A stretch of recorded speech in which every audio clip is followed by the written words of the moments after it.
We empower our experience by insisting on our authenticity.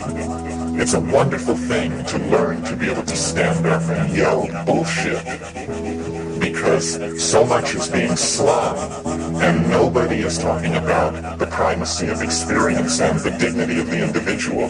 The dignity of the individual. We went a long way with this in America before we betrayed it. And it wasn't only betrayed by the clowns in Washington, it's also betrayed by anybody who clusters themselves around the feet of some self-proclaimed nabob. Because the fact of the matter is, nobody knows what's going on. Nobody knows. Nobody has the faintest idea. The best guesses are lies, you may be sure of it. And so to pretend that one human being will lead another out of the dark night of ignorance and into the shining light of truth is ludicrous, absolutely grotesque.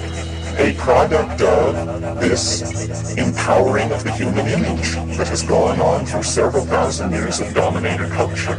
If you want a teacher, try a waterfall, or a mushroom, or a mountain wilderness, or a storm-pounded seashore. This is where the action is. It's not back in the hive. It's not in the anthill. It's not knocking your head against the floor in front of somebody who claims that because of their lineage and whose feet they washed and whose feet they washed, that you should give credence to them. Knowledge is provisional. And we are yet to approach even the first moment of civilized understanding. The way it is to be done is by trusting yourself, trusting your intuition. Reject authority. Authority is a lie and an abomination. Authority will lead you into ruin. It's not real. And it isn't, don't get the idea that it's this liberal rap about how everybody has a piece of the action.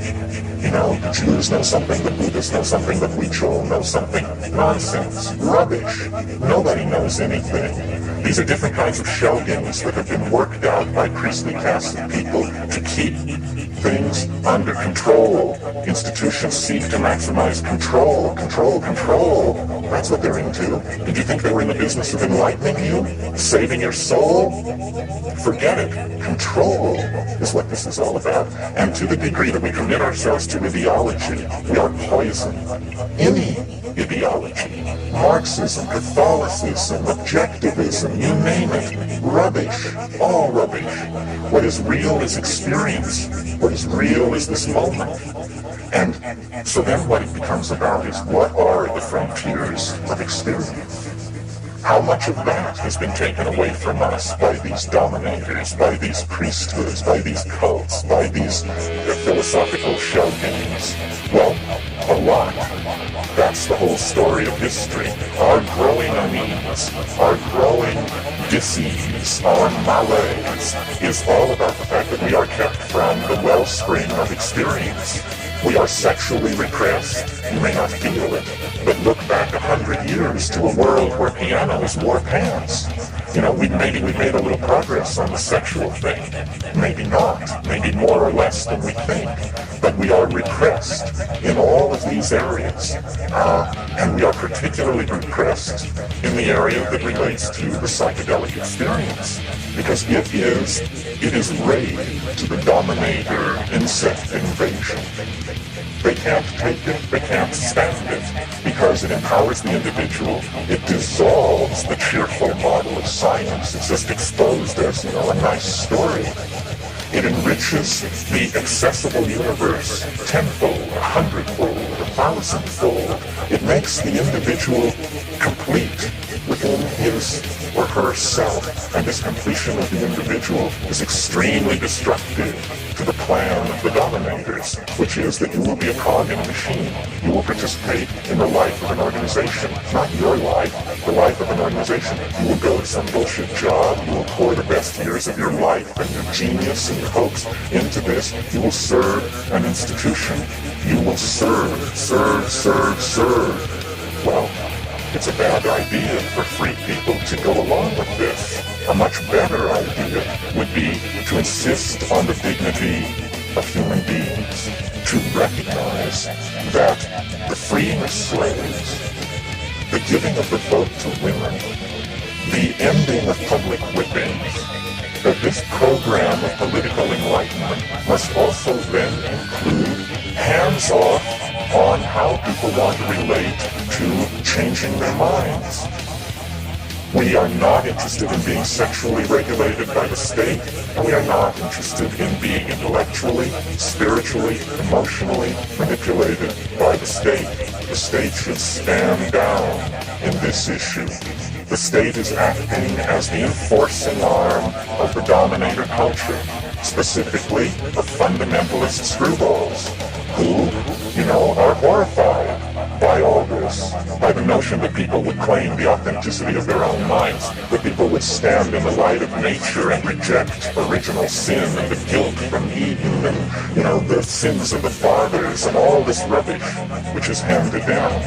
What the archaic revival is going to have to mean, if it has teeth, is a re-empowering of the individual and a consequent lowering of the profile of institutions, especially government. We need to think about these things because we have bought into the idea that we have to serve and behave and be enslaved, else chaos will engulf the world.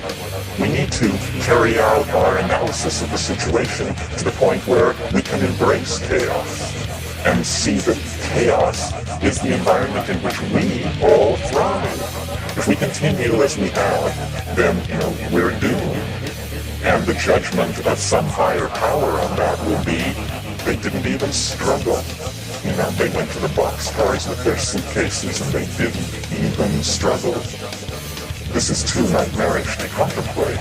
We're talking about the fate of a whole planet. Why are people so polite? Why are they so patient? Why are they so forgiving of gangsterism and betrayal?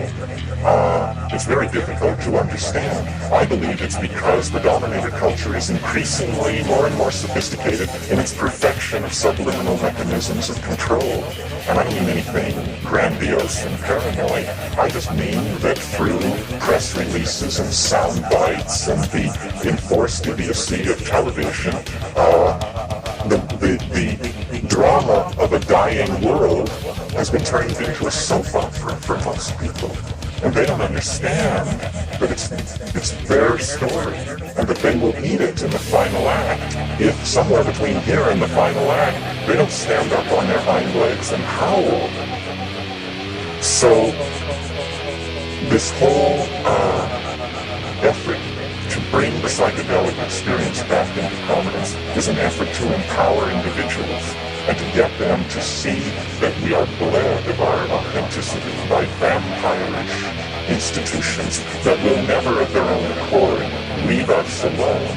There must be a moment when the machinery and the working of the machinery becomes so odious that people are willing to stride forward and throw sand on the track and force a reevaluation of the situation. And it's not done through organizing. It's not done through vanguard parties or cadres of intellectual elites. It's done through just walking away from all of that. Claiming your identity, claiming your vision, your being, your intuition, and then acting from that without regret, cleanly, without regret.